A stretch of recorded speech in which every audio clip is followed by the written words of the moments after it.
Hey friends, how are you? It's Mister McKinney here with Mister McKinney's Historic Houston. I am excited about the show because Will Howard is on the show today. I'm going to take my mask off so you can hear me a little bit better. I actually want to point this mask out real quick. Check this out, by the way. This was a mask. It was a gift. It's actually kind of modeled after my classic outfit. This is by Olga Lucia Diaz, and she has a company called For Serendipity, and she very kindly made this mask for me, and I love it dearly. It actually, the pockets where it comes out, and you can kind of change it out. But For Serendipity is the name of her company, and the masks are $5, and they go towards different charities that she has outlined. So you can look her up for the number 4, Serendipity. Well, here we are. Check it out. This is the beautiful 1847 Kellum Noble House, okay? This is Houston's oldest house on its original site, and that's significant because lots of houses have been moved in the Heritage Society. In fact, they all have except for this one. But more importantly, as an historian, we look back at old photos and we can actually tell, you know, based on using this as a marker, where we're at on Bagby Street. And today's all about Bagby. This is part of this property used to be Thomas Bagby's land, which is where the street Bagby name comes from. It actually cuts right through his property. So we're going to talk about that today in detail. Well, like I said, here we are. This house has a lot of history. It's been a number of things throughout the years. Once again, built in 1847 by Nathaniel Kellum.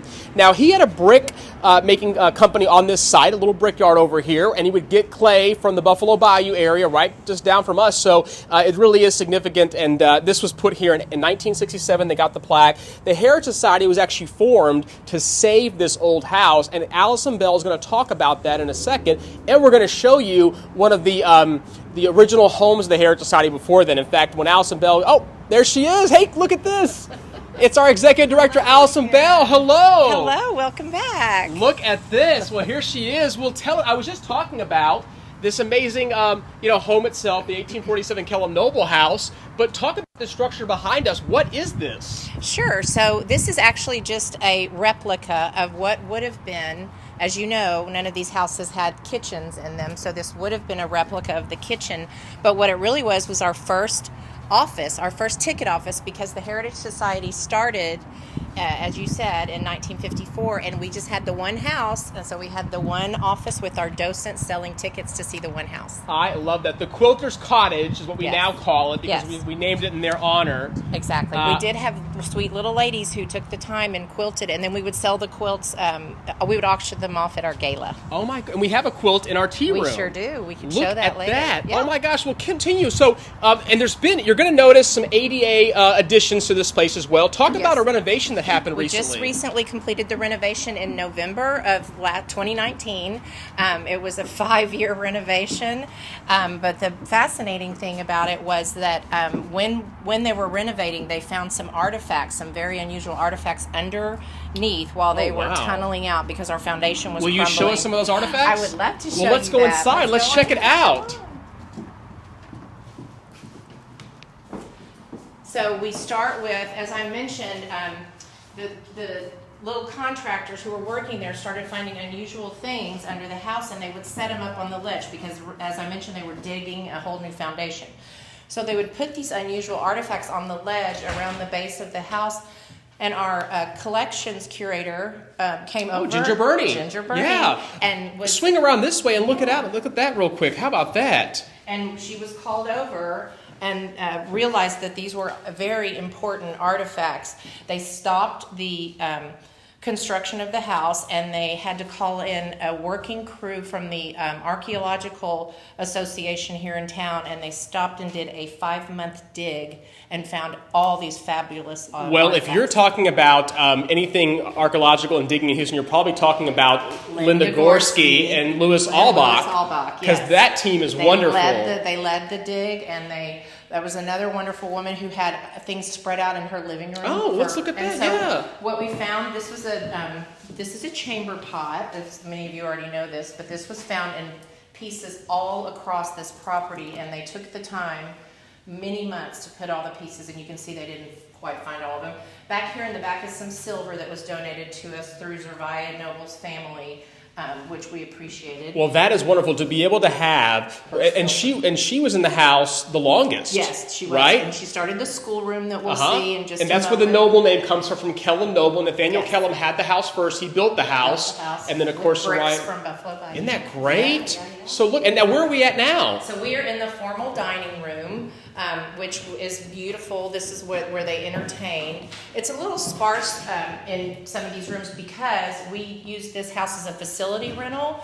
So we don't want to have too much stuff out here because we have had several rentals out here. We've had birthday parties. Yeah. We've had a Founder's Day, our Founder's Day party. 66 years strong. Yeah, so it's a beautiful rental. It's a beautiful upstairs, and you can check it out when we're going to go through the next. Talk about these items over here. More things that were found during the big dig, right? Yes. So when they found these items, they were directly under the room that they pertain to. So they found china under the dining room, and they found thumbtacks or little children's toys under the schoolroom, and they found the buttons under the dressing room. So that's where you find. So this is some china called Texas Campaign. And it was found, these chips were found, and it shows you that this was the china that was in there in the house at the time, which is fascinating. And then you saw the fork and the spoon that they found as well. So, and we want to say hi to Lynette Gully, by the way. Thank you so much, Lynette, for saying hi earlier. And by the way, if you're just now tuning in, we're here at the 1847 Kellen Noble House with Allison Bell, the executive director, taking us on a wonderful tour of the house before our great speaker, Will Howard, who's going to talk about the history of Bagby Street. Do us a favor real quick. Go ahead and hit the like button. While you're watching this, if you hit that like button, that lets us know that you're here, lets us know that you like what we're doing, and it means a lot to us. So let's continue out the house. Okay. Go ahead and lead the way. But hit those like buttons. Let us know that you're there. Thank you again, Lynette, for saying hi. And I love, by the way, these doors, which we're going to kind of chat about. Look at these doors, by the way. You open them both up, and then what do you get? you get air, a breeze, because they didn't have air conditioning. So it's a breezeway on purpose, hence the name. Look Breezeway. at that, and check out that. So that's so you can open up both doors. Same exact feature upstairs. Yes. Just wonderful to be able to have that. Point out, these are the wonderful people who donated to our renovation project that took 5 years. We had some wonderful local support from foundations in town, individuals, many of our wonderful board members, and of course the Parks Board has always helped. The Houston Parks have always helped us. So we did have a party for them when we went right after the house finished. I just love to point them out because they helped us. Excellent. Now Well, so now tell us where we're at now. Now we're in what's called the piano room, hence the piano. Mrs. Noble in her school taught piano as well as embroidery, which we'll see when we get closer. So this was another formal room. And of course, every room has a fireplace because that was the only source of heat. And you'll notice this is a old book from the Heritage Society that is the piano book. Look at that. Piano lesson. And then we enter into. Well, actually, let's go back outside. We want to show you the breezeway doors in action. Let's go right over here this way. Open that door on your left. Okay. And what I also want to show you is look at these wonderful panels that are throughout. This talks about the history of the property. I think Ginger Burney was involved in this too. Ginger wrote these panels. This is the second half of the life of the Kellen Noble House, and the one on the left is the first half of the life of the Kellen Noble House because it actually started in 1837 is when Mr. Kellen bought this property for $166. Look at that. All right, so we'll walk on out here. Now, yes, most people know this legend and lore of a couple things. One, they know this to be where the Houston Parks Department had their office at. Yes. They also know this to be a site that the Houston Zoo, Yes. not the modern day official Houston Zoo, which is built in 1920. I think 22 is when they're going to have their big centennial celebration coming up. However, there were animals here throughout the property. It's part of the history behind this amazing house. But it was also a schoolhouse too, right? Right. It was. Well, take us through. Let's learn about the schoolhouse. Come on, follow us. And there were some unusual animals that were just dropped off here, and so the animal zookeeper had to just kind of take whatever was given to him.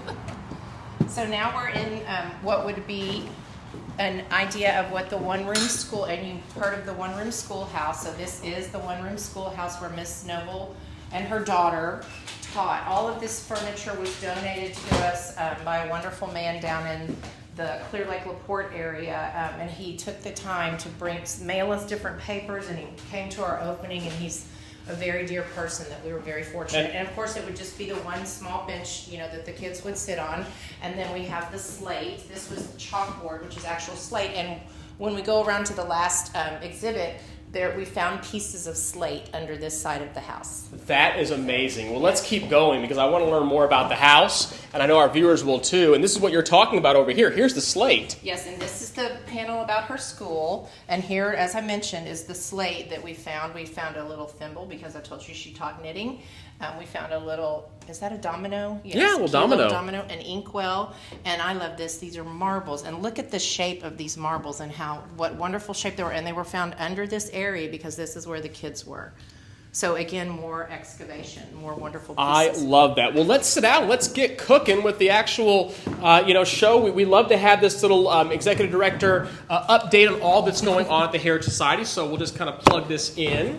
Great. And get all excited and ready to learn more about all the great things that are happening here at the Heritage Society with our awesome executive director. Let me just let let Kai get that on real quick, and I'll.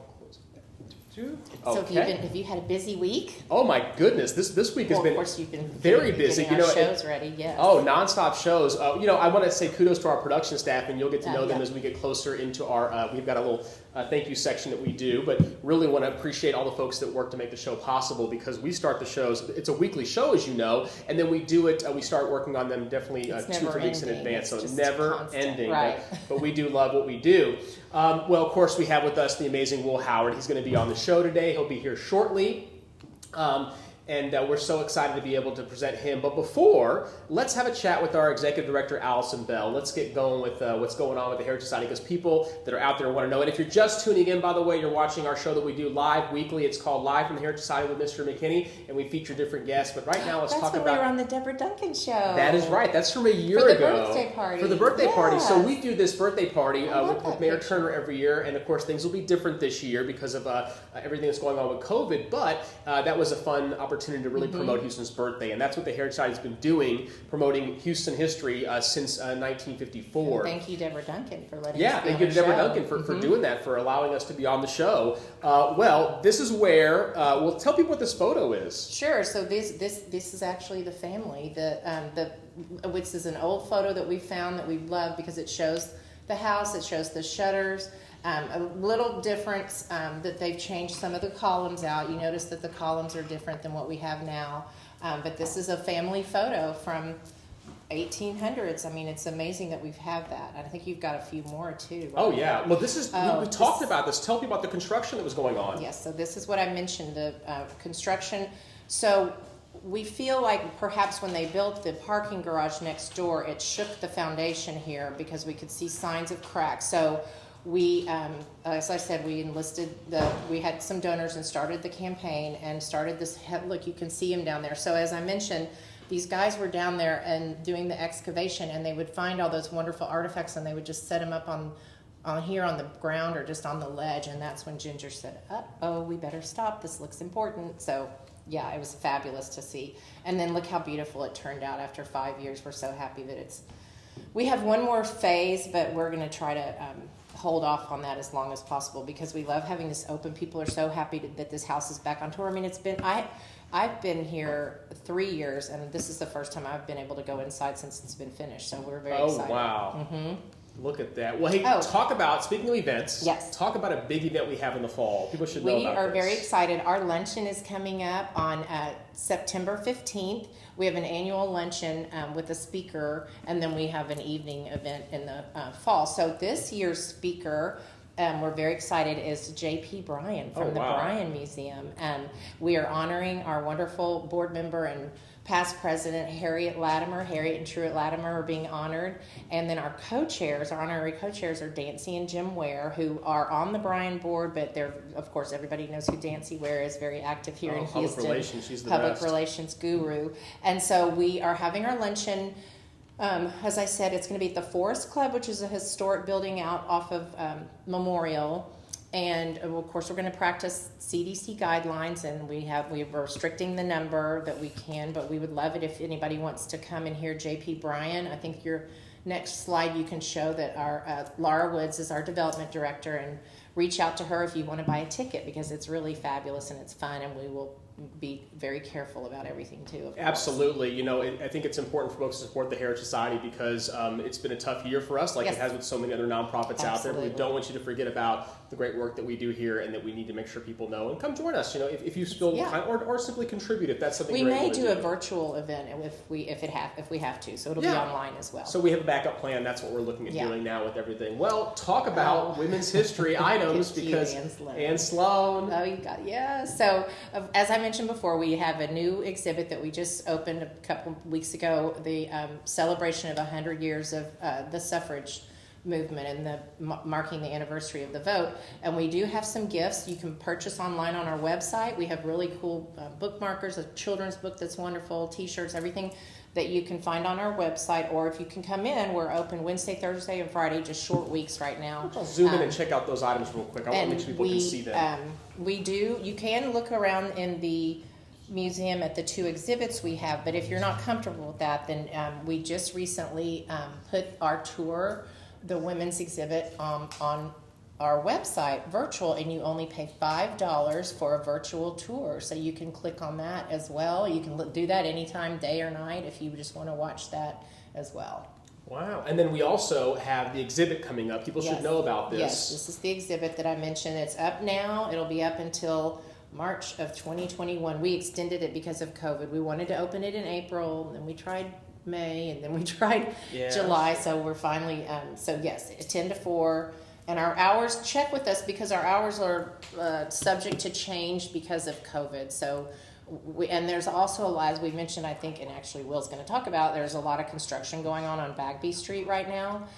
So it's a little challenging to get downtown anyway. So be sure to call us or check our website before you come downtown.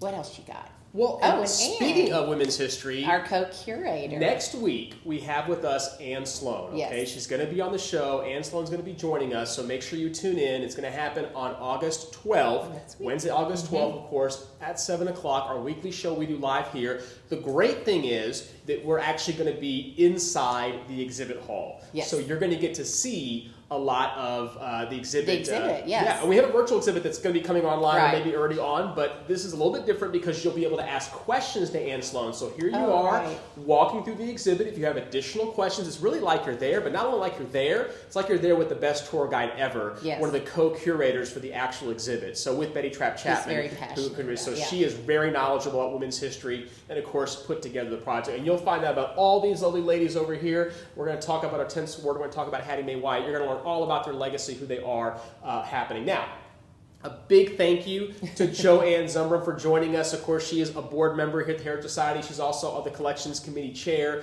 the Finance Committee Chair, and have been a docent for 36 years. And if you missed out on last week, you can still go. You can still go to our YouTube channel. Yes. Yeah, you sure can. I should say that real quick. But we had a blast, and you know, who took us really on a VIP experience through the 1905 Sedai House. It was a treat to be able to have her knowledge. So kudos to her, and a really fun way to engage the board members. I think that's what Allison really wants to do, is make sure the board members are engaged. You know, Reeves gave a good talk a couple of months ago on the 1918 influenza and things like that. So it is fun to be able to engage our board members. Now, if you missed last week's show, like we said earlier, you can check it out on YouTube. We need your help, Houston, because we only have 216 subscribers. I think it's actually up to 220 now, but we only have a small number of people. And we need more. We need more subscribers. So please go to YouTube, find us, subscribe, and then you can watch previous shows.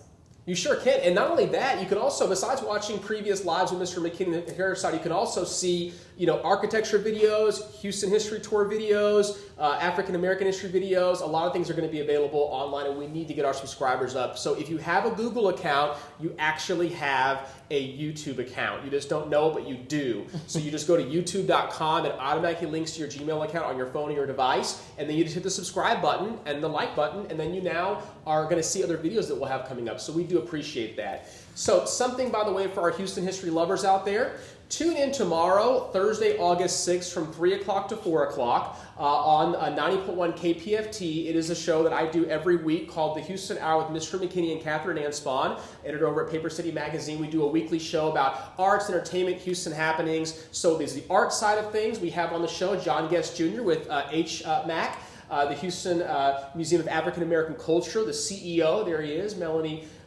his husband. So check it out. Houston Museum of African American Culture, John Guest is CEO. And then we also have on the history side, Susan Cooley. So we're going to probably get her on an actual live show here at the Area Society. She can talk, Lamar High School alumni. High School, there you go. Part of your stomping ground there. And she's a nurse, native Houstonian, photographer. She's actually a beekeeper and an adventurer. And there she is with her famous father, of course. And she'll talk about growing up in the Cooley household, what life was like back then. So she's a dear friend and somebody who's willing to really share a lot about the Cooley lifestyle. So we're so excited to have her on board. She's wonderful. So once again, do not miss out. The Houston Hour with Mr. McKinney and Catherine Anspawn, once again happening every Thursday, 3 o'clock on 90.1 KPFT. It's that simple.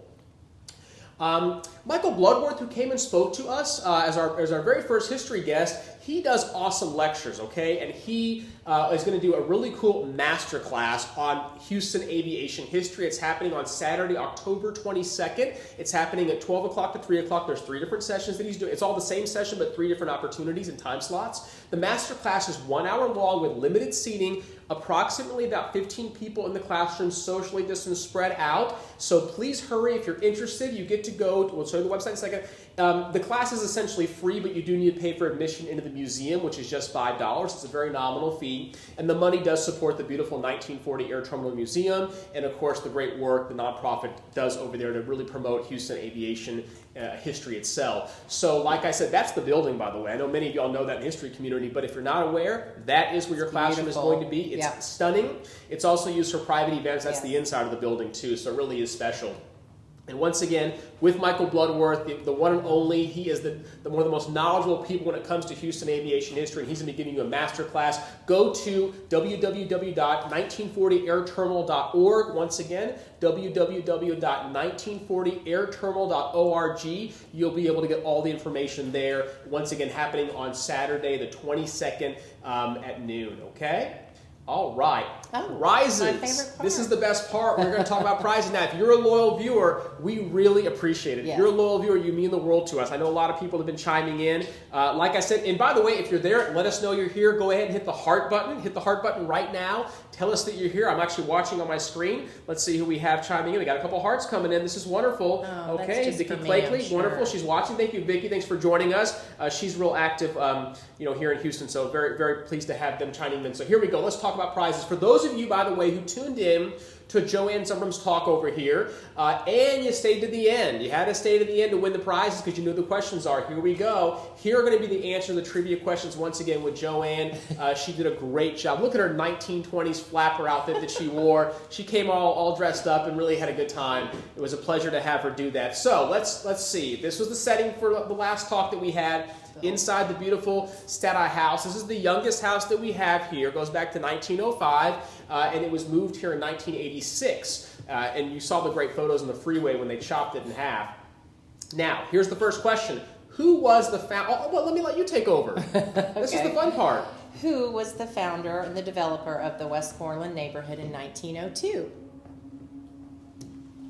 Oh, that's a clue. There's your clue.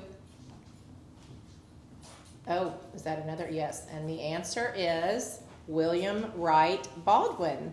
And who's the winner? The winner for that is Philip Washington. So Philip. We reached out to Philip, and I think he's going to swing by and pick up his prize. Awesome. So we're contacting now. Here's how it works. When towards the end of our talk, after you hear the lecture, Will Howard will be asking questions about Bagby and about his entire presentation. So you got to watch the whole thing, and we'll mail you a prize, or Allison's happy to have run it out to your car. Curbside delivery. Curbside, whatever you want. We've got some really great prizes. Okay, awesome Houston history items, books from our gift shop. From our gift shop as well. So you can't miss out. If you can't come visit us, you can always get these items donated to you, delivered to you. So there you go, Philip Washington. Good job, Philip Washington.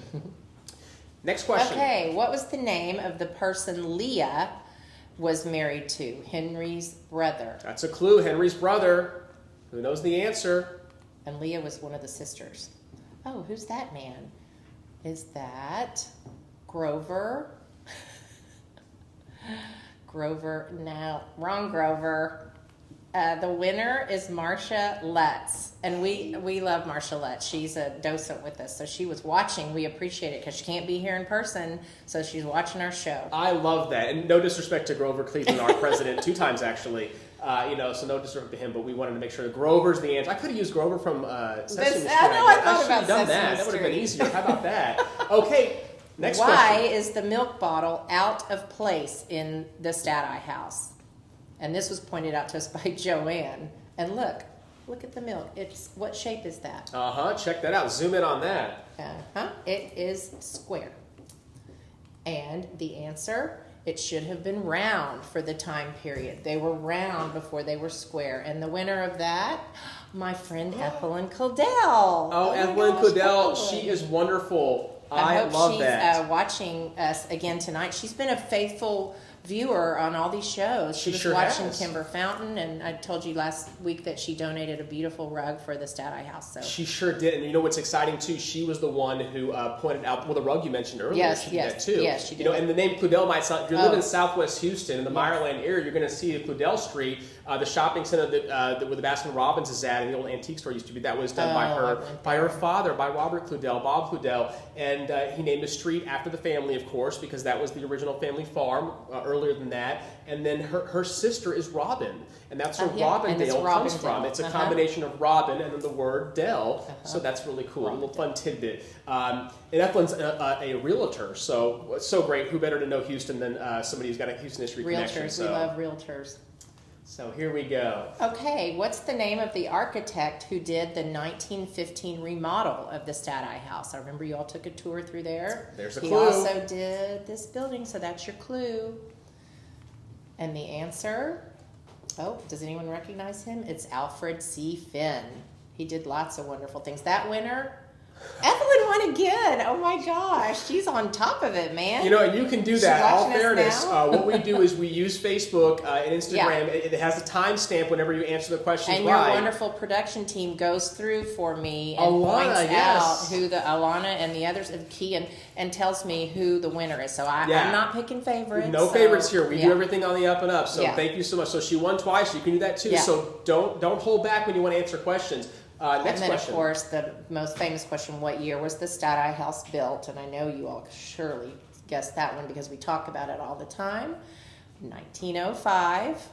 And there are the cute little Mr. and Mrs. Stati. And the winner, Marsha Lutz. I love that. She probably knows that from her studying of her docents. She's tuning in. So she's watching. And she's answering questions and tuning she's in. Watching us again. We miss you, Marsha. How about that? Okay. This is important. On September 30th, she's back. She's back. Let me tell you what I'm talking about. The one and only Kimber Fountain. Kimber Fountain's going to return, of course, author and Galveston historian. Here is her book, by the way. She's going to be back. Zoom in on the book. She's talking about the Galveston Seawall Chronicles. Okay, this is a big deal. So everybody should know this. I'll let you look at the screen in a second. On September 8th and 9th of 2020, we're going to be celebrating 120 years 120th anniversary of the great 1900 hurricane, okay? The great storm of 1900, the Galveston storm. This is before we started naming storms. So it's a pretty big deal that Kimber Fountain's going to come join us. So she's going to join us at the end of September, okay? What she's doing is she's offering to all the viewers out there, all of y'all watching now, and then of course later on YouTube and things like that, she is offering a special of free shipping. And she's going to personally autograph it for the entire month of August. Now, August is Houston's birthday month, so why not learn about history behind our region? The 1900 hurricane did make its way up the coast and hit Houston as well. Obviously not as hard, but we felt it here in Houston. Okay, lots of businesses were impacted by that and homes as well. And of course, the 1915 hurricane as well impacted us. So go to this site over here I'm going to show you in a second to go ahead and get your book. There she is in front of the 1911 beautiful Hotel Galvez. The promo code is Seawall120. Seawall120. You go to kimberfountain.square.site. Will get you to her page where you can buy the book from her directly, and it supports the work that she does. But more importantly, she's giving you that discount. So Seawall120 for all of our viewers out there, she will give you that discount of free shipping, and she'll autograph the book to you. Yes. And again, you're not going through a third-party book dealer. You're going right through her, which she appreciates. And we want to make sure you have that book. You've got this book right over here, which we're going to be giving away a couple copies that we did earlier too. But have this book for the big talk, because the talk on September 30th is only and all about the 1900 hurricane, the seawall, and raising the city of Galveston. So you're going to learn something new. So once again, by the way, she did offer this for all of her books, so it's a little bitty secret just for you viewing right now. She's going to put it for all 3 of her books, so you can actually order all 3 of these and get the discount on free shipping, because if you're going to buy that one, you might as well get shipping free on the other ones too, and she'll pay for that. So you can save a couple dollars there. Hey, there she is again. Oh, that's cute. There's Ann Sloan. We had the pleasure of having a little meet with Ann Sloan to talk about her awesome exhibit and run through her talk next Wednesday, guys. It's happening on the 12th. Next Wednesday, 7 o'clock. Do not miss out. Ann Sloan, the one and only, is going to be right here, on live from the Heritage Society with Mr. McKinney, so do not miss out. And let's see what else we got. Hey, you know what? We're getting that time. Yeah. It is time for a librarian, historian, tour guide, and active on the Harris County Historical Commission, the one and only Will Howard. Will Howard, he's going to be coming out, so let's have him on out. Let's do that. Will Howard, come join us. Look at that. Yeah, bam, there we go. Sit down, Will Howard. And thank you to Allison Bell, by the way, for updating us on all the great things that are happening at the Heritage Society. Once again, heritagesociety.org is what will get you to our site. Will Howard joining us. I'm telling you, when we announced Will Howard is going to be on there, I cannot tell you how many kind folks were like, I've been waiting to hear him, I'm wanting to hear him, because you've been doing this for a while, and we're going to talk about a little bit about your background, as somebody who, like I said, a librarian over the Friends of the Texas Room for many years. If you went there to do research, you bumped into Will and his, him over there too, and then, active tour guide, which this kind of talk you're doing today is a little bit about the tours that you give, right? You're going to kind of bring it to life with us right here. Yeah, there was an awful lot of life on Bagby Street. Nowadays, we think we just want to run down the street and avoid the traffic. But in reality, people have been doing that for a long time for a lot of reasons. We're going to talk about those reasons now. Well, let's dive right into your walking tour. Again, a preliminary kind of look at this, because you're always adding to this tour, which is wonderful. Y'all can chime in. If you've got questions for Will Howard, you're more than welcome to chime in. We like those questions. I've got that's what I'm doing over here, by the way. I've got the Facebook Live and the Instagram Live kind of priming. So if you've got questions, you're more than welcome to ask them. We've got some fine folks saying hello. Ricky Vargas just joined on Instagram. Thank you so much, Ricky Vargas. So let's just dive right in. Well, it seems strange to say, but this big dot here is where San Felipe would be, which would have been the capital's town of Stephen F. Austin's original colonies. And it didn't take long for people to figure out that a great way to get their goods out and to get goods in was a road that went from San Felipe to Harrisburg, where there was another settlement there already. And ultimately, the traffic as it moved along would eventually bump into Bagby Street or thereabouts. As a matter of fact, in the earlier maps, the extension of Bagby that we now call West Dallas was just simply called San Felipe. Makes perfect sense, right? It's following the trail, it's taking you out west. And people should know the significance of San Felipe, the town itself. Really, San Felipe de Austin, where Stephen F. Austin would sign his land grant. So the idea of this kind of being this original interstate commerce that we had in the early days, following really along Buffalo Bayou, kind of that area. And you just tell me when you want to go to the next slide, and we'll make it that way. Yeah. There was another town up north on the Brazos called Washington on the Brazos. And it became a competitor road. So we're more interested in the San Felipe Road, which would have been basically going to Brookshire, and at Katy it would cross over the bayou to the south bank and follow the tree line onward. That's what you call a riparian forest. And you had a lot of water in the creeks, so you actually had real trees growing in a prairie where you don't expect trees. And so people would travel just on the outer edge of the forest. And I think what's great, too, is that Buffalo Bayou kind of runs east to west. It does. Which is unlike the other bayous and waterways that we have here. Most rivers are going to run, north to south, but this actually runs east to west. So it took people naturally further out east, which is important, or depending on what your perspective is, further out west if you're in Harrisburg. The rivers that normally people think of running south out of Texas often silted up at the mouth. And this was bad news. The ship can easily wreck on those. So it was economically risky. So ultimately, the ground route to Harrisburg became a much more desirable, safer route. And Sally Comstock just said hi, by the way. People are chiming in saying hi. We really appreciate it. Show us some likes on Facebook. If you're doing it, hit that like button. That really matters to us. We appreciate that. Thank you so much, Sally. Next slide. You okay with that? There was a Mr. Klopper who came from Cincinnati back in the very early 20s, and he had a family that was very adventuresome, and his son eventually would write a journal about his exploration of the general area. And he was very good about exploring what we now think of as the San Felipe Trail. So actually, Mr. Klopper was, this is not in the tour, but he was also one of the first persons to ever write a narrative description of what we call chili con carne, which he found, of course, in San Antonio de Bejar. So here you can see that the road would proceed there to Katy, go to south, and then it would bump into Bagby right about there. So we go to the next one there. Bagby Street, here's White Oak coming down Main Street. Bagby was not a named street here.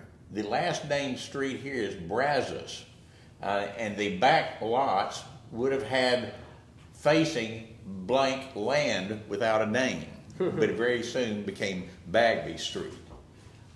Okay, let's go ahead. Here, you're more familiar with looking at Bagby, about a 13 to 15 block stretch from Dallas or Clay on down to Franklin. It breaks and then it goes further on.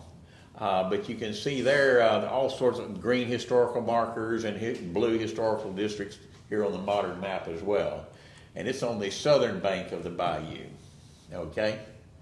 Now, talk about some serious women on the frontier. One of them was Obedience Smith.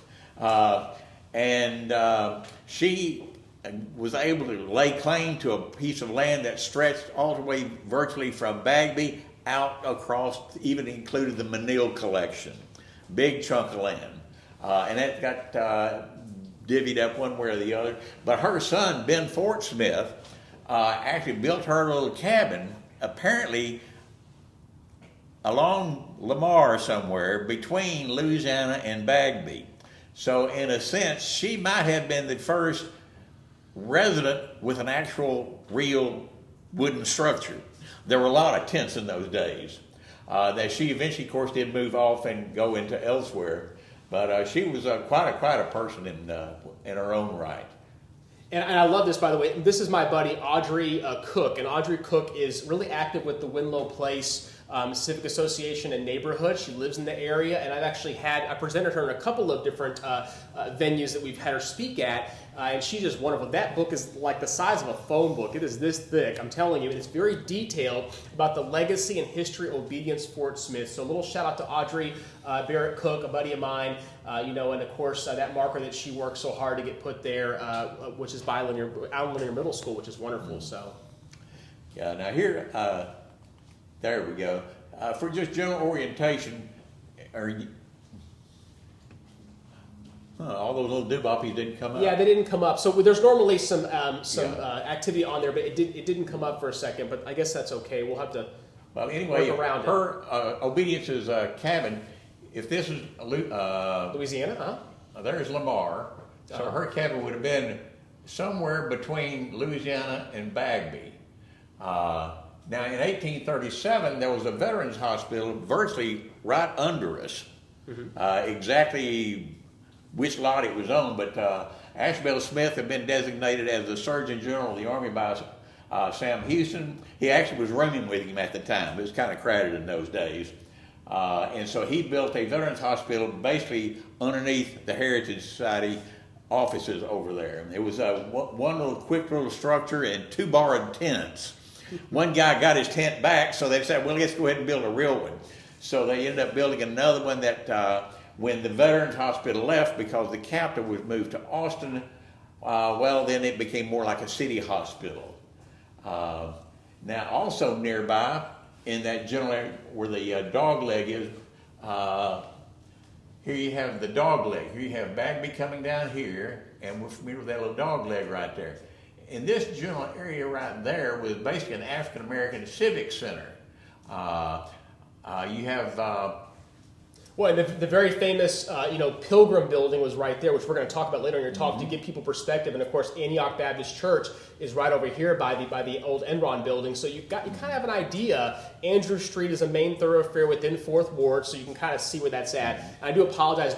Mr. Howard put these really cool markings on the map that for some reason didn't come up when we transferred it, but we'll let you keep going. now, if you look here at Bell Street at Louisiana, imagine a rather irregular polygon shape, and that was the originally designated site for a little place called Rice Institute. Oh, wow. It was going to be a vocational school for boys here in town. Yeah. They seem to have done all right. They did move the idea of where to plant it. They kept moving it further and further south. Rice Institute, of course, it starts construction in 1909 and is completed in October of 1912 as a first class. By the way, Deanie Hoffines just joined us. Thank you so much, Deanie. Say hi to you. Deanie Hoffines is joining us, which is great. And also too, we have Councilmember Alcorn. Thank you so much. Councilmember Alcorn is joining us as well. So we appreciate both of y'all chiming in. We're looking at that right now, and thanks for learning more about Bagby Street. Keep going, Will. Okay, let's flip on. Next see slide. what happens. Here's just an old map. Here you can see Obedient Smith's name here. Here was that competitor road, Washington on the Brazos. And that would be here into the big town of Houston, Texas. And there's remnants of the road is still there. I mean, it veers northwest. Yes. And, it's interesting. You have what we're talking about, of course, is Washington Avenue, and you had North Main. It used to be called Montgomery Road because it took you north to Montgomery County, obviously. And the same thing is true with Liberty Road, takes you out east. So I think a lot of this is fascinating, the way that you're kind of taking us back to an earlier time. You can imagine this would have been Harrisburg over here at the juncture of Brays Bayou. So the junctures of the tributaries was very important to create a larger pool of water and a deeper pool of water. And ultimately here you have the White Oak Bayou, that's what's worked for. Yeah, you're right. White Oak Bayou, Buffalo Bayou, there it is. Okay. All right. Next slide. Okay.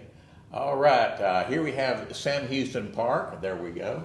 Now, here in this big blue circle, you can imagine there would be times when there would be dozens of big ox carts carrying great amounts of goods, primarily cotton bales, coming to Houston to be carried out from the port of Houston.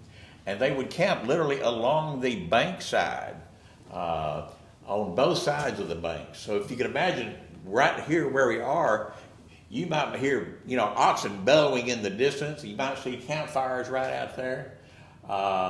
And so the K here is where the Kellen House would have been. And you have the Antioch Church actually started as a brush arbor at the end of Rush Street, right over here behind the Hobby Center, right over there. And then they moved eventually. You had two cemeteries that overlapped, Sam Houston Park and the City Hall Annex here in this red, the Episcopals and the Masons.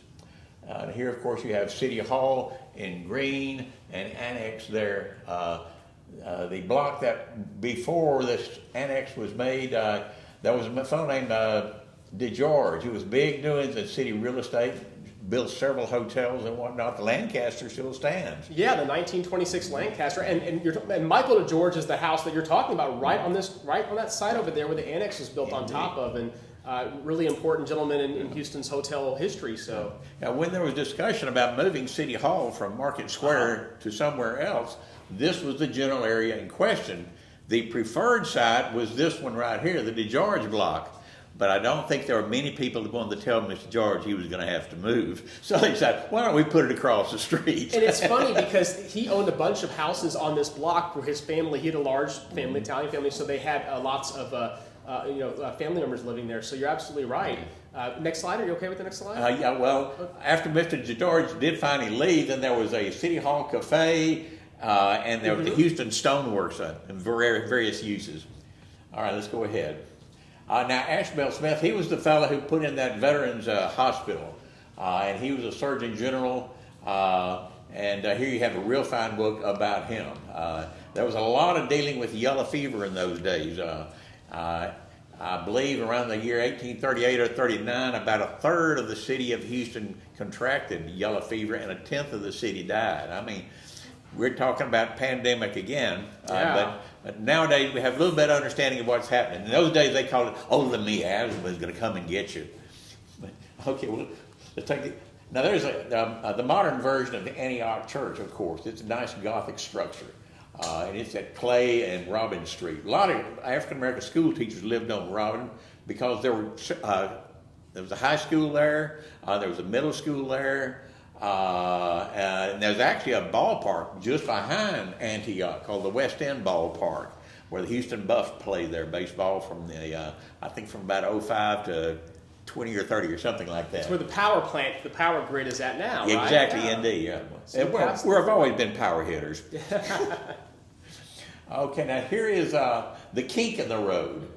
This was 1907 Sanborn, and here you have Bagby coming down here, and you expect it to just simply merge off into San Felipe, which would have been approaching here. But see, all this stuff is in the middle. And much of that was, in fact, part of the African American Civic Center eventually. And as development occurred, then these streets either got removed or renamed or shuttled around. So when you go down there and you take that dog leg, you see where it goes up to Frederick here. That was a part of the idea because you had San Felipe coming in past Rice. This is the Rice University place, and it come here and then when it turned, it went straight up to Dallas. So let's see, 21. Page 21 right there, that's where the Kellen House is, right where we're sitting right now. And that's why we picked this house too, because we're really we've been here since 1847, the physical house itself, and you really can kind of see what was all around this particular house as you walk through it. Mm-hmm. And okay, let's go another one, see what happens. Now here's some more Sanborn Insurance, and you can see. And tell people real quick, these are amazing resources for any young person, any person of any age really going out there wanting to look at old Houston history. You can find it with these insurance maps. Where can people go to get these maps at? Near to your heart. Two versions. The original as issued version is online from UT, little school down on the Colorado. And that's what these are. The Texas room has some in-use versions. Mm-hmm. So the local insurance agents would say, hey, Jim Bob, he had a porch onto this house right there. Let's go in there and just draw that on. Mm-hmm. So even though it's still labeled the date of issue, it now carries ink that is new. Mm-hmm. And if he tore that thing down, somebody might just paste it over some blank paper. Oh yeah, you see layers and layers like a baklava. Right. And so basically right here, what they're doing is they're just simply helping themselves to some fire insurance gambling about who's going to burn down and who's not. Some of them you'll see that they show where the water pipes are and where the hydrants are, things like that. Utilities are important to learn about. And most of these are dwellings. Here's San Felipe Road. There's Baldwin Street, and there's Polk. See, Polk disappeared eventually. There's the Washington High School, African American High School right there. Right there is Bagby coming down, right there. So if you came to Bagby in San Felipe, there would have been your Washington High School. And there's a middle school right there. These maps are a great resource, and like I said, they're available. It's in your public library. You're able to go there and learn about Houston history through these awesome maps. Mm-hmm. Okay, let's go. Okay, apparently here we have a hat falling off my head. That's for a dramatic purpose. And also in 07, this is a little bit closer up. Here you can see where that high school is right there. And then a middle school, and there was the public hardback and what's called the colored library was very nearby as well. And teachers lived on Robin Street, so it was a real cultural center. And then when they added the Pilgrim Building, do we have that one on the next one? Sure enough, wow, that's a triangular building by Mr. Finn. He stepped right out there and he built them a fine college. There was a mutual aid society, the Pilgrims, Ancient Order of the Pilgrims, developed by African Americans for African Americans of the area. And so they were able to finance this building, and in that building was all sorts of major organizations, the YMCA, the Houston Defender, the Girl Scouts, just one on and on and on. They had a big auditorium for all sorts of great big activities. And of course, eventually it got sold and demolished in the 60s because the freeways were going to be coming through and it was going to redesign everything. All right, let's go up one more. Well, sure enough, there's a house I noticed before. It's called the Kellen House when it was the original headquarters of the Houston Park Department. And if you'll notice, the word is singular, because they only had one park. And there's the restored version of it. Okay, let's go up. And my goodness, here is an early version of what Sam Houston Park looked like. And notice this nice little bridge they have here going across the bayou with equally decorous attention given to it. All this land, of course, eventually got cut off and given to the highway department and other activities. But there's certainly been some interesting interpretations of the park over the years. All right. And while you have just up the street there, you have Ms. Allison, our librarian, who was the librarian in 1904 in the first library up at McKinney and Travis. And then she also supervised the origin of our new library. But the architect had decided that he had been to Alcalá,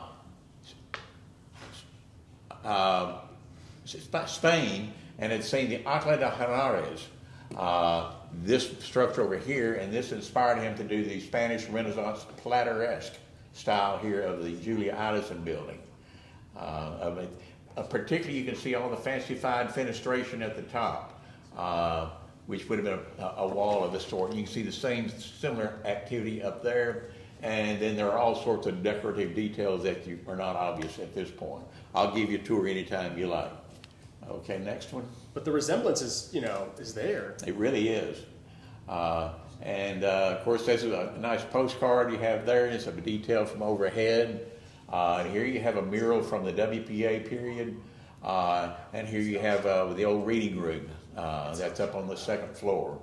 And it's just a wonderful joy to go and visit itself. All right, let's see what else we got there. Okay, 1, 2, 3, 4, 5, 6. Okay. Once upon a time,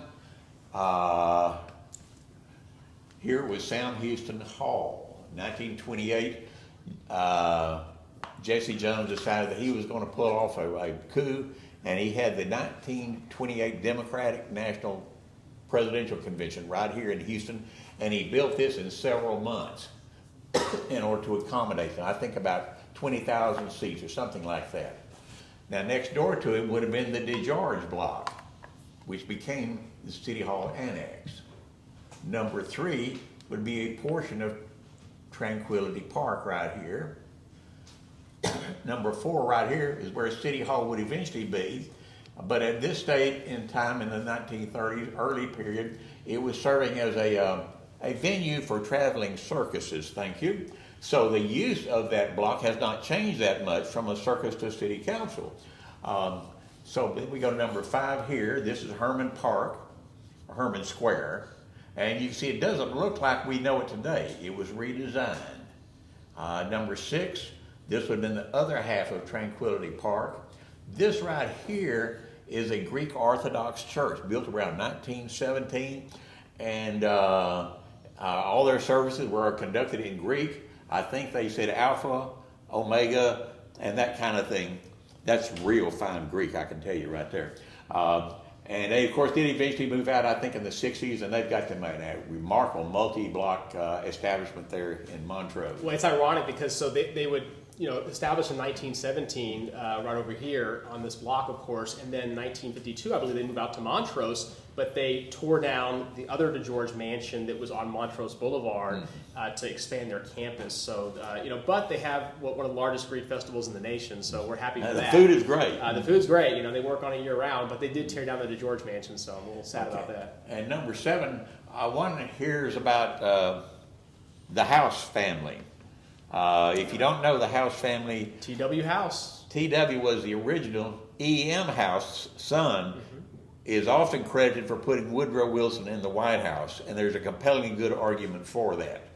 But this would have been the Casey courthouse right there, that big white block with the red square windows. And there's a couple of historical markers there for the houses there. In reality, Mr. House actually had a house right across the street from the library right over here. And incidentally, number 9 is the Addison building. It was built upon the site of Thomas Bagby's home. So Bagby Street, of course, came from Mr. Bagby. Number 8 right here is a little bitty oil company called Shell. This is Shell number 1, if you recall it. It's made of a lot of limestone, just like City Hall is right down there. And let's see, 10. There we go. Looks like we have Sam Houston Park over there. Did I leave anything out? I have wondered, is this the cistern back there? I'm not sure. The cistern's right there. Okay. Yeah, that's the 1926-27 cistern. Mm-hmm. Yeah. All right. Now there's a big evangelistic temple, I believe, right there, and it burned in the 30s as well, and that was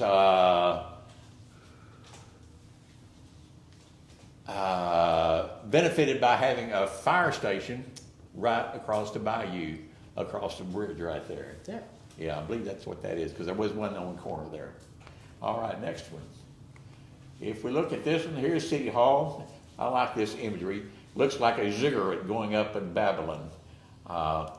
Joseph Finger described this style as Greek. And once you learn how to read simplified Greek, you can see the Greek architecture in there, as well as the stair-step skyscraper you have right here. This came out of New York. I think back in the 20s or so, apparently New Yorkers felt as though all those damn high buildings were going to block out the sunshine downtown and create a miasma in the air. And so they had an ordinance passed that you had to set back your skyscrapers for air and sunshine. All right. And so that's what we have there. Now here you got some Greek imagery right here. You probably really do not realize that this is Pegasus, the flying horse. You see the clouds he's up around in the sunshine rays. He's being ridden by a hero human called Bellerophon. And that horse is being tamed by Poseidon, the god of horses and the sea, using the golden bridle given by Athena, the goddess of wisdom.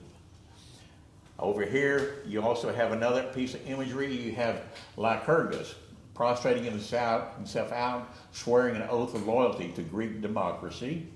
And over here you have Eos, also called Aurora, bringing on the dawn and the four winds. And there are multiple Greek bas-reliefs around the building.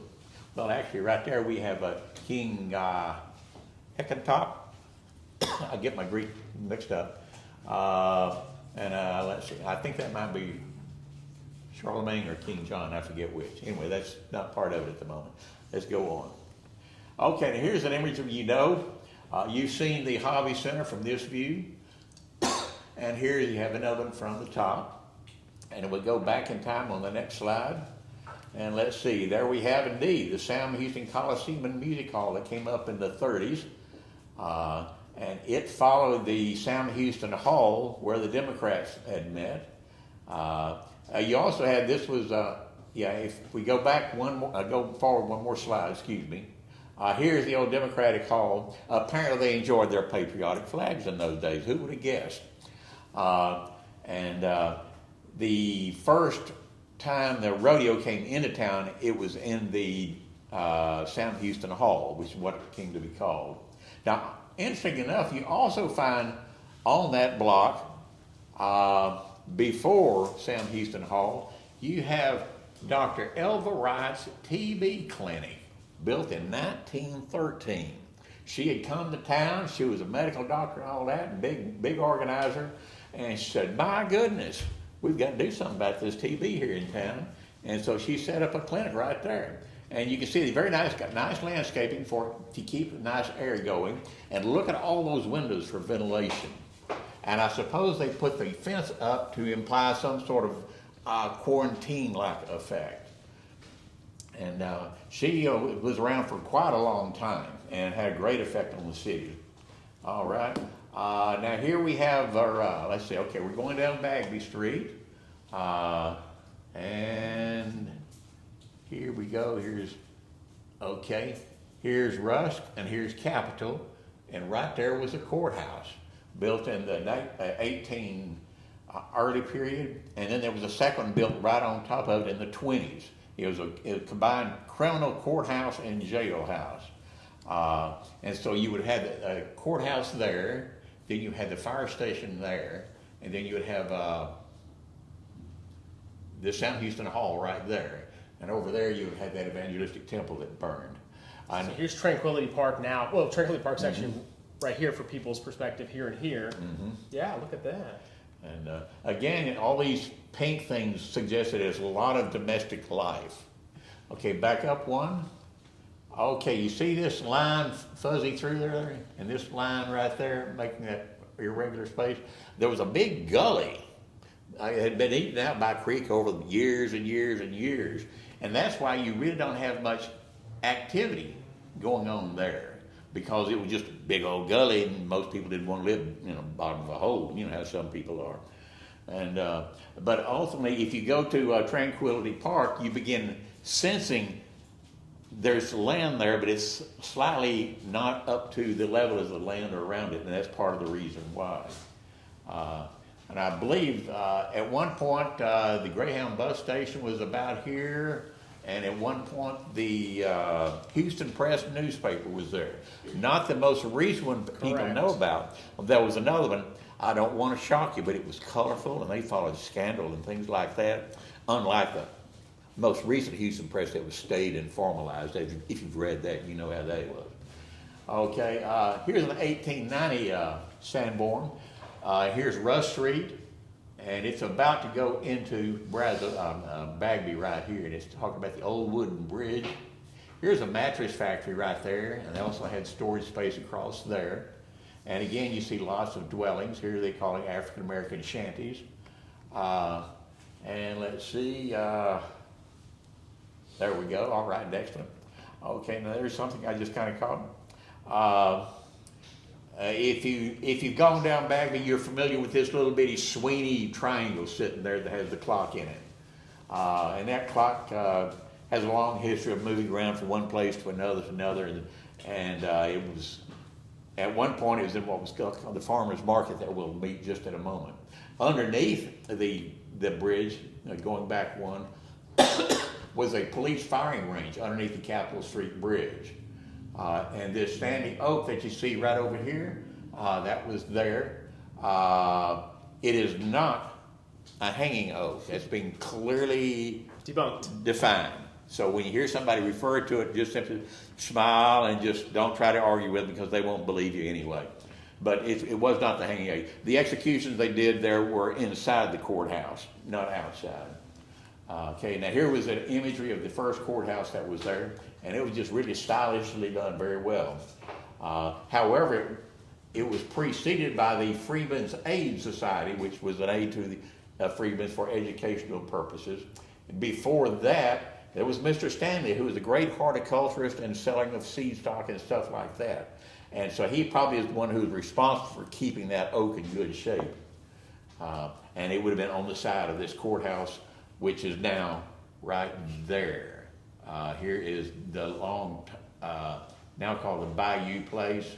Previously, it was the Thomas Convention Albert Thomas Center. Convention Center, yeah. Yeah, and show people what's inside there, because besides just being Bayou Place, this is really cool. Many people don't realize this is there. We're going to wrap it up and tell people about that. Yeah, if you go inside the front door there off Smith Street, you'll see this replica of Mr. Thomas's congressional office. And it's really a remarkable thing to look at. He was, in fact, very, very important. He was on, I believe, called the Space and Aerospace Committee and something called the House of Representatives. And apparently there was some thought that maybe they would put an office here in Houston. Of course, he had a friend who was in the Senate. I believe they called him Lyndon Johnson at the time, the vice president. And I've never heard that he did anything to bring that to be. But good friends with George R. Brown, and all those guys worked together to bring us NASA, along with Humboldt Oil, of course, and Wrights University. Yeah, so we were very lucky. Hey, there's Betty Trapp Chapman. Yes, indeed. Right here, Texas Avenue. And she once put together about 40 or 50 historical markers going down about 20 blocks down Texas Avenue. So one of these days, just go down to Texas and just take a sauntering walk back and forth across the streets. And near this intersection, I believe over here, was what they call the newsboys' homes. Back in the olden days, there were boys that delivered newspapers. And a lot of them were from poor homes or orphan homes. And Emma Richardson built or obtain use of a structure here so that they actually would have a place to live and recreation. So it's amazing, and the city also paid part of that. Here's an 1886 Sanborn. As you come across, Bagby is coming up just like this. Right there is across, it stops at the bayou. It stopped at the bayou, and there was no bridge. On the other side of the bayou was this that was developing in the early period. Basically an ironwork section. You can see all these different ironwork sections, which rather balances out the brickwork sections that were happening on the other side of Texas Avenue. The bayou right there used to be a big S shape. And so they said, well, let's just straighten it out, and they did. They cut it off there at Preston and over here and made this the new channel. And so that made all this land available. And they said, well, we need a new farmer's market, so let's put it there. And they did. And I tell you, it was a big thing. I have 114,000 square feet, 290 retail stalls, and friends and neighbors, yes, indeed, free parking for 500 cars. So next time you're at the Wortham Center, you'll be able to know that used to be the land that the farmers market used to be on. Isn't that great? So once again, opens March 21st, 1929 on this particular site. And we're now out of time, but I want to real quick, the waterworks and fire station. Well, we can come back sometime and pick up from here and go forward. We sure could. Those are always options. But real quick, I'll let you talk about the waterworks and the fire station. And then everybody knows where the aquarium restaurant is. If you don't, just kind of sit down and rub your head. But I love that it connects with the old waterworks too, right. And that's it's on the site of the actual waterworks, and there are two structures there that still attest to it. And then Mel Chin's awesome 7 pillars. Right. And here you have the ballet center and the skywalk going over to the Wortham. And here you have Vinegar Hill. Talk about Vinegar Hill, because this is a fun little Houston history legend, tidbit of information that people don't normally hear about. So talk about it real quick. Well, it was an entertainment center, you see. Between Preston and Franklin Street, there's this, some said it was just plainly lawless. It was shocking. But there was drinking and gambling, and there was even sensual pleasuring going on in that area. All kinds of things. And it was basically supervised by a large, entrepreneurial, strong African-American woman called Queen Caroline. She died in 1880, and then the railroads moved in. And then just like another strong force, we have George Bush moving in at the end of Bagby Street, and over there you've got I love how they're looking at each other across the bayou, the wonderful Baker Commons, which also not only shows legacy of James A. Baker III, also Captain Baker, and then Judge Baker, and then of course James A. Baker II. So really neat. And then lastly, we'll talk about the railroad and post office real quick. Tell people what used to be where the post office is today. Well, after the Queen Caroline died off, then the Houston and Texas Central Railway built them a depot. That was sold to Southern Pacific, who went through about 3 or 4 versions of their own depot. Here's a top view of what the old post office was at one time. You can see here Bagby coming in, and it would have been intersecting Washington Avenue if all this development had not happened. You can still go back there, but if you look to the left, there's a parking area, but you can't go to Washington. Amtrak is sitting right over here. So here you have, you come across the Franklin Bridge, and there you have the Ballet Center, and there you have the Wortham, and there you have the Baker Commons right there. This is a glimpse in the future. Tell people what's going to be there. Yeah. So they finally closed down the Barbara Jordan Post Office, and they're in the process of repurposing and refreshing the building. And in theory, this is what it's going to look like. And in theory, there's going to be a rooftop garden and dining area and multiple retail and entertainment venues. It's supposed to be just a real gem dandy. Well, and more importantly, it saves that building itself. It was built in the '60s, and it has a lot of brutalist style important features to it. So we want to keep it as long as we can. And this is Frank Liu and his son that are really revamping HTX post office space. So there it is. More to come on that. Well, that's the end of a quick historical tour with Will Howard. We are so grateful to be able to have you spend some time with us. Thank you again to Will Will Howard. I've got a couple more announcements, which we will go through pretty quickly, but I want to make sure you guys get to hear them. Ann Sloan, of course, will be on the show next week. You get to go inside the actual museum, look at the exhibit, learn about the exhibit. So that's going to be happening with Ann Sloan next Wednesday, August 12th at 7 o'clock right here. And then on Wednesday, September 19th, we're going to unveil our new studios, by the way. Kirksey Gregg, thank you to our board member, Kirksey Gregg, at Productions LLC for doing our space. You're going to love it. This is his company. Speaking of Bayou Place, we learned earlier that used to be on the side of the old Albert Thomas Convention, or same building rather, on the old side of the criminal courts building. This is what he does, and our new studio is wonderful. That is the new studio. We're not going to have a live audience yet, but we are going to be filming live from there on the 19th, courtesy of our awesome board member, Kirksey Gregg, and his company, Kirksey Gregg Productions, and the ballroom at the Bayou Place. So that's where we're going to be doing it on the 19th.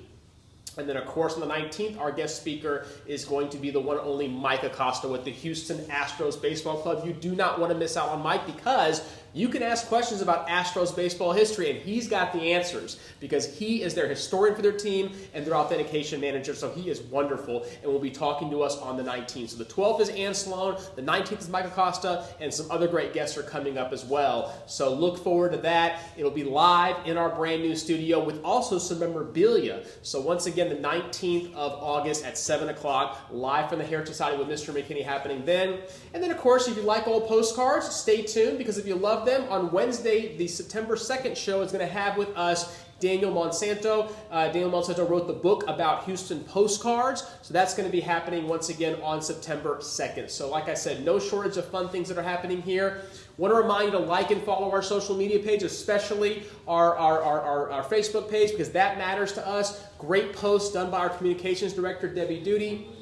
So don't miss out on that. And of course, like Allison Bell said earlier, our executive director, YouTube matters. It makes a big difference. So please go ahead and like our YouTube page. Give us that like button over there on that, and follow and subscribe to our YouTube channel. It means the world to us. You're more than welcome to follow Mr. McKinney's Historic Houston on Facebook, Instagram, and Twitter. You can learn about all the great things that we're doing with Houston history and our free tours that we offer on board the Houston History Bus when you simply like and follow our pages. So I know we're getting close to the end, so we thank you for that. Let's see, and lastly, a big thank you to our team, Alana, Isaac, Kian, Kai, and of course, Allison, Ayers Bell, and Minette Basel, our executive director and our board chair. Thank you so much for making the show possible. We'll see you next week, each Wednesday, 7 o'clock on the Facebook Live and on the Instagram Live. Good night. Thank you so much for joining us. Take care, Houston.